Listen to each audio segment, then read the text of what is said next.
everyone, di sini sudah ada yang tahu belum apa itu laporan keuangan, arus kas dan pajak? Nah, di sini kami akan memaparkan materi tentang apa itu laporan keuangan, arus kas dan pajak. Simak baik-baik ya kelanjutannya.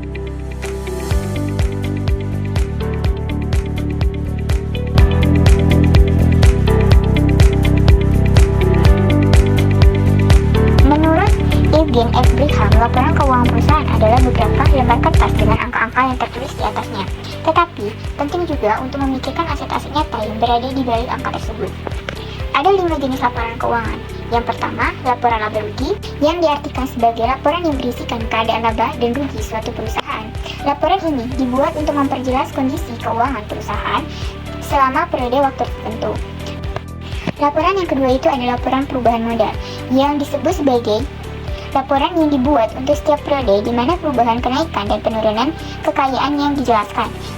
Laporan yang ketiga yaitu laporan neraca, yaitu laporan keuangan yang disusun berbentuk neraca guna untuk mengetahui posisi dan informasi keuangan, yang dimana di dalamnya memuat laporan-laporan lengkap serta informasi mengenai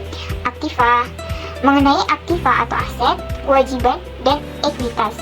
Aktiva ini terbagi menjadi dua, yaitu aktiva lancar dan aktiva tidak lancar atau tetap. Aktiva atau aset ini adalah sumber dana perusahaan yang bernilai ekonomi dan terdaftar secara hukum. Yang kedua adalah kewajiban, yaitu utang yang harus dibayar oleh suatu perusahaan kepada pihak lain seperti pajak, pinjaman bank, dan lainnya. Yang ketiga itu ada ekuitas, yaitu jumlah kekayaan yang dimiliki suatu perusahaan seperti saham, pendapatan tetap, dan lain-lain. Laporan yang keempat itu ada catatan atas laporan keuangan atau CALK, yaitu jenis laporan keuangan yang digunakan oleh perusahaan berskala besar atau go publik. Arus kas atau cash flow adalah sebuah perincian yang menunjukkan jumlah pemasukan dan pengeluaran dalam suatu periode tertentu. Yang pertama ada arus kas bersih dan laba akuntansi. Arus kas bersih adalah perbedaan antara penerimaan kas atau cash inflow dan pengeluaran kas atau cash outflow selama periode tertentu. Laba akuntansi di sisi lain adalah pendapatan total dikurangi biaya dan beban selama periode waktu tertentu. Kemudian yang kedua ada arus kas operasi. Arus kas operasi adalah aliran kas yang dihasilkan dari aktivitas inti atau operasional perusahaan. Ini mencakup penerimaan dan pembayaran yang terkait dengan penjualan produk atau jasa, pembayaran kepada pemasok, dan biaya operasional. Arus kas operasi adalah ukuran penting bagi kesehatan keuangan suatu perusahaan, karena menunjukkan apakah operasi inti perusahaan menghasilkan arus kas yang positif atau negatif. Kemudian yang ketiga ada nilai tambah pasar dan nilai tambah ekonomi. Nilai tambah pasar adalah selisih antara harga jual suatu produk atau jasa dan biaya produksinya. Nilai tambah ekonomi lebih luas dan mencakup semua pihak yang terlibat dalam proses produksi, termasuk tenaga kerja dan sumber daya alam.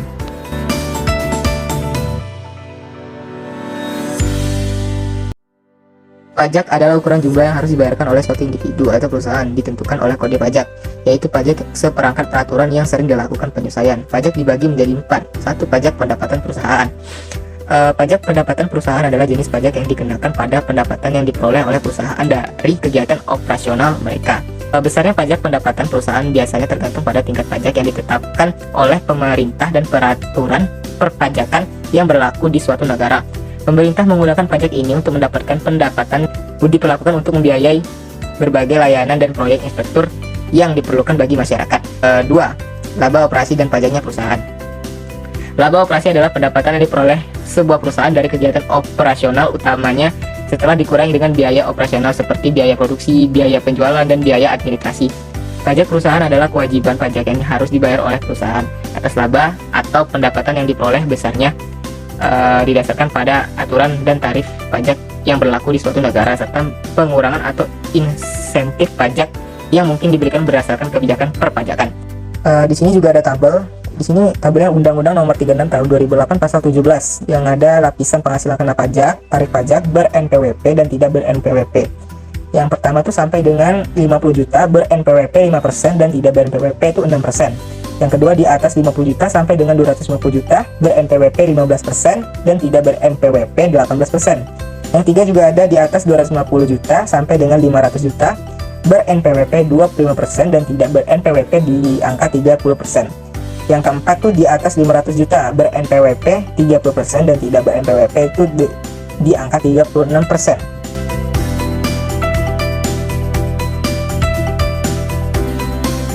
laporan arus kas. Pertama ada arus kas dari aktivitas operasi laba bersih, ada di soal nomor 5, yaitu laba bersih tahun 2007 $35.000. Lalu ada beban penyusutan, itu juga di soal nomor 5, beban penyusutan sebesar $12.000. Lalu kerugian pada penjualan investasi, itu ada di 1, kerugiannya sebesar $3.000. Lalu kenaikan piutang usaha $40.000 dikurang $30.000. $40.000 itu ada di soal nomor 7. Utang usaha adalah $40.000 dikurangi dengan $30.000, yaitu utang usaha yang ada di tabel neraca. Jadi $40.000 dikurang $30.000 dapatlah $10.000. Lalu kenaikan piutang usaha $42.000 dikurang $21.000. $42.000 itu ada di soal nomor 7. Piutang usaha $42.000 dikurangi dengan $21.200 itu ada di tabel neraca. Piutang usaha $21.200.000. Lalu hasilnya adalah $40.000 kurang $21.200 itu ada $20.800.000. Lalu $12.000 ditambah $3.000 ditambah $10.000 dapatlah $25.000 dikurang $20.800.000 dapatlah $4.200.000. Jadi kas bersih yang disediakan oleh aktivitas operasi adalah $39.200. Itu dapat dari $35.000 ditambah $4.200. Lalu ada arus kas dari aktivitas investasi. Penjualan investasi itu ada $29.000, itu dapat dari $32.000 yang ada di tabel neraca investasi $32.200.000 dikurangi dengan $3.000 yang ada di soal nomor 1, yaitu kerugian $3.000. Jadi dapatlah $32.000 dikurang $3.000 dapatlah $29.000. Lalu ada pembelian tanah, yaitu uang keluar ada di nomor 2, sebidang tanah dibeli dengan harga $38.000. Jadi kas bersih yang digunakan oleh aktivitas investasi adalah $29.038.000 dapatlah $9.000. Lalu ada arus kas dari aktivitas pembiayaan. Penerbitan saham itu ada di soal nomor 3, yaitu menerbitkan saham biasa tambahan senilai $26.000 pada nilai pari. Nah, lalu ada pembayaran dividen tunai atau uang keluar ada di nomor 4, dividen dengan sejumlah total $10.000. Lalu dapatlah kas bersih yang digunakan oleh aktivitas pembiayaan $26.000 dikurang $10.000 dapatlah $16.000. Jadi kenaikan bersih kas itu ada $46.200.000 dapat dari $39.200 dikurang dengan $9.000 ditambah $16.000. Lalu ada kas pada awal tahun itu di tabel neraca yaitu $20.000. Kas pada akhir tahun adalah $66.200.000. Itu dapat dari $46.200.000 ditambah $20.000. Baik, sekarang kita masuk ke contoh soal di mana soalnya tertera seorang karyawan memiliki gaji sebesar 6 juta rupiah dan perlu membayar iuran pensiun sebanyak 100.000 rupiah dan biaya jabatan. Dia sudah menikah tetapi belum mempunyai anak dan sudah memiliki NPWP. Jadi, berapakah pajak penghasilan yang harus dibayarkan? Baik, kita masuk ke penyelesaian di mana gaji sebulan dari karyawan tersebut sebesar 6 juta rupiah yang disebut juga sebagai bruto. Yang kedua, diketahui pengurangan. Kita ketahui bahwa pengurangan yang dimiliki oleh karyawan tersebut adalah dari biaya jabatan dan iuran pensiun. Biaya jabatan didapatkan dari 5% dari penghasilan sebulan oleh karyawan tersebut, yaitu 6 juta rupiah. Jadi, 5% dari 6 juta rupiah kita dapatkan sebesar 300.000 rupiah. Dan iuran pensiun sebesar 100.000 rupiah. Jadi, kita jumlahkan 300.000 rupiah dari biaya jabatan dan 100.000 rupiah dari iuran pensiun dengan hasil 400.000 rupiah. Maka pengurangan dari karyawan tersebut sebesar 400.000 rupiah. Untuk langkah selanjutnya, kita akan mencari neto atau penghasilan kena pajak. Caranya, pertama, kita mencari penghasilan neto dalam 1 bulan dengan rumus bruto dikurang dengan pengurangan.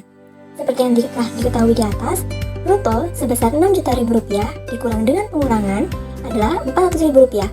Maka hasilnya 5.600.000 rupiah. Selanjutnya, kita akan mencari nih penghasilan dalam 1 tahun, yaitu penghasilan neto dalam 1 bulan dikalikan dengan 12 bulan. Maka 5.600.000 rupiah dikali dengan 12 akan mendapatkan hasil 67.200.000 rupiah.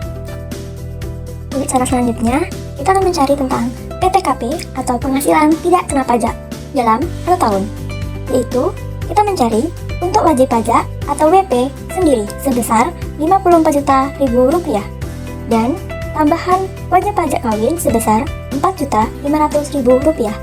Kita jumlahkan dari wajib pajak sendiri dan wajib pajak kawin sebesar 58.500.000 rupiah. Selanjutnya, kita akan mencari tentang penghasilan kena pajak atau PKP, yaitu penghasilan neto dalam 1 tahun dikurang dengan PTKP. Dimana telah kita ketahui tadi, Penghasilan neto setahun yaitu sebesar Rp67.200.000 dikurang dengan PTKP sebesar Rp58.500.000, maka akan mendapatkan hasil sebesar Rp8.700.000.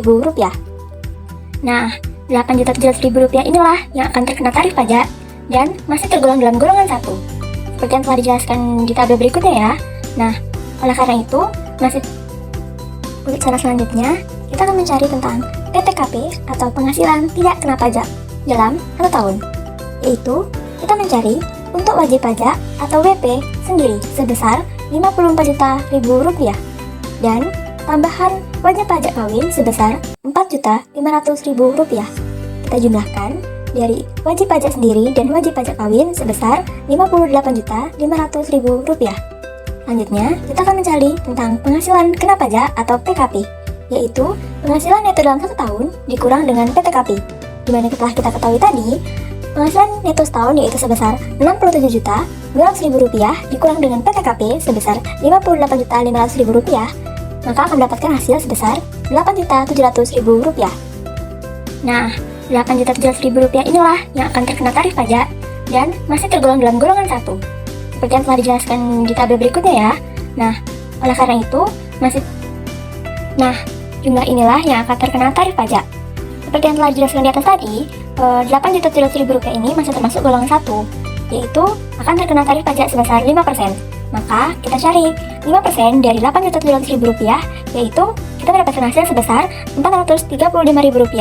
Jadi, pajak 1 tahun yang akan dibayarkan oleh karyawan tersebut sebesar Rp435.000. Nah, teman-teman, itulah hasil presentasi dari kelompok kami. Semoga teman-teman semuanya bisa mengerti dan memahami apa yang telah kami ajarkan dan kami sampaikan. Kami sebagai kelompok 1 pamit undur diri. Terima kasih.